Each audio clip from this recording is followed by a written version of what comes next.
Hello and welcome to Wolfridge Woodworking. Today we're going to try out the Creality Falcon2 and the rotary attachment. I got a couple of tumblers here, just in case I mess up, and then a glass that's got this marking stuff on it. I'll put links to everything down in the description. But anyway, let's go ahead and get started. Alrighty, to connect your rotary attachment to the Falcon2, you need to undo this cable from the stepper motor here for the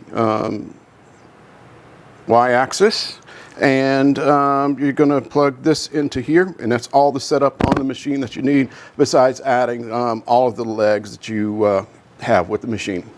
On some of the other rotaries that I've seen, there's a lot of different configurations within light burn and measurements and things like that, and inputting that. However, with the Creality, just like everything else that's easy on it, is there's no additional setup in light burn for the rotary attachment. It just works. All right, the other thing that we got to do is, because this cup or tumbler is angled down, we need to prop up the bottom. And in my experiments with doing some glass earlier, if you've got an odd shape, this thing doesn't work too well. So what I did was I stole this out of another machine's rotary attachment. But, you know, play around with it, and maybe you can get better results than I did. But the glass kept slipping down, and that's not good. So the next thing that we need to do is we need to put a mark here. Like if you have a logo or something from the factory, it's on this side, and you want your drawing on the other side, just kind of look down and, you know, just put a tick mark up here at the top that's going to be the center.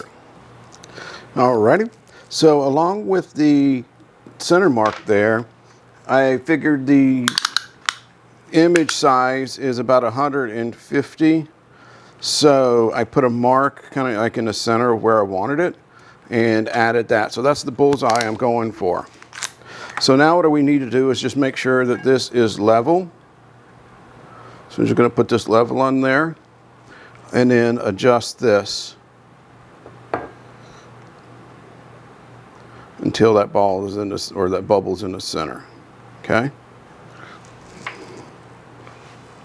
Okay. So now what we got to do is we got to focus the laser. Okay. So the way we're going to do that is, if we look at this here, the top one is the one that we want.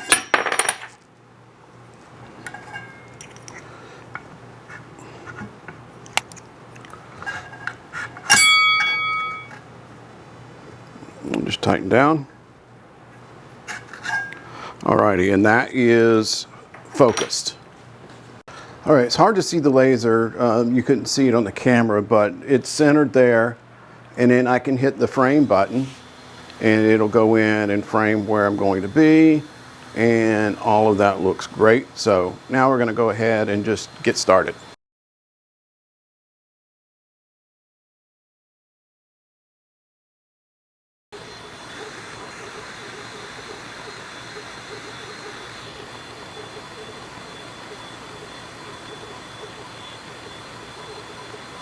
So it looks a little dark right now, but as soon as we put some alcohol on it and then a magic eraser, it will be perfect.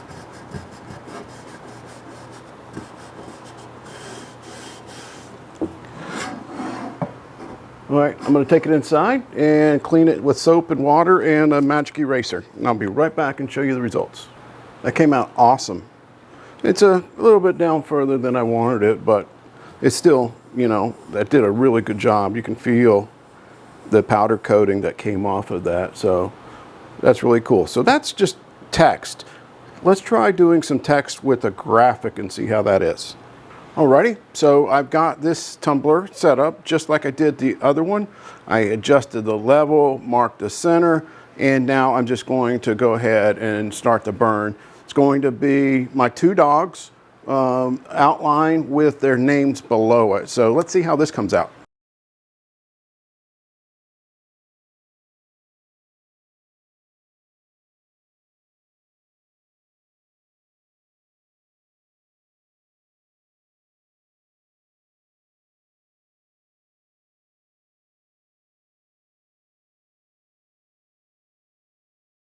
Alrighty, that came out well. Let's go get it cleaned up and see what it looks like.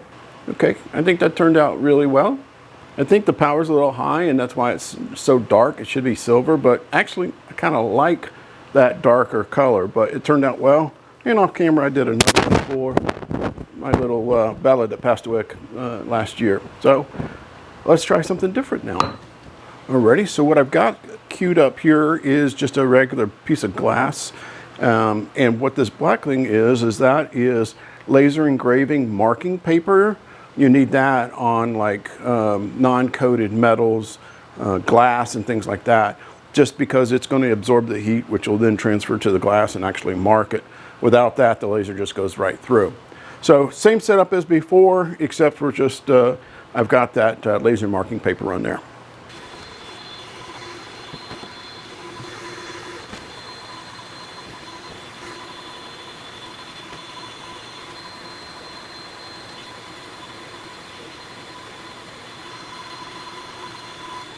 Alrighty, I think that looks good. Let's go get it cleaned up and I'll be right back and show you the end results. Wrap this thing up. I think that came out really nicely. Might be hard to pick up on the camera, but I think you got it. But yeah, that turned out really, really nice. And this one with just the plain text, you know, it came out really well. And then of course I really like the ones there over there with my dogs. And again, the power setting was a little high, but I liked it. If you don't like that, you can back down on the speeds and the power and just fine tune that to get, so you get the silver coming through. But I like the dark. Well, I think this turned out really well. I hope you enjoyed it. I hope you got something out of it. If you got a question about anything here, any of the settings, any of the materials, just drop me a comment down below and I'll get back to you. So one of the things I really like about this machine is it was really easy to use from start to finish. The rotary attachment, again, you just plug it in and you go. There's no adjustments for light burn. There's no taking measurements of, you know, the circumference and all of those things. You don't have to do that and then put it into light burn. It just works straight out of the box. All you got to do is just plug it in, unplug the axis that's right here, and then just plug that rotary in and you're good to go. So anyway, it's a great little machine. I really like it. So yeah, I think that's everything. If you would, give me a thumbs up if you liked it, drop a comment down. All of those things help the algorithm and just send more traffic my way. And if you want to see other videos, click up here. I think that's the right direction. If you want to become a subscriber, click down here and click that little button down there and you'll be a subscriber of the channel. And until next time, I wish you and your family a blessed day. Thank you.